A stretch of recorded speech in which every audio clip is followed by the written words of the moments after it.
Hello বন্ধুরা, তোমরা কোনো দিন দেখেছো সুন্দরবন জঙ্গলের মধ্যে পুজো হচ্ছে? তো চলো আজকে তোমাদের সাথে ছোট্ট করে শেয়ার করে নেব।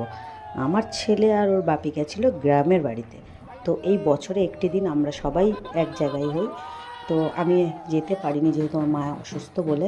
তো যাই হোক, মা অসুস্থ আসেনি বলে যেতে পারিনি। তো জঙ্গলে যেখানে বাঘ থাকে সেখানে পুজো হচ্ছে, মানে বুঝতে পারছো, এটা বিশাল ব্যাপার। তো বছরে এই একটি দিন জঙ্গলের মধ্যে পুজো করে। তো ওখানে একটা আমাদের বড় বটবটি থাকে, মানে লোক এপারে নিয়ে আসে ওপারে নিয়ে যায়।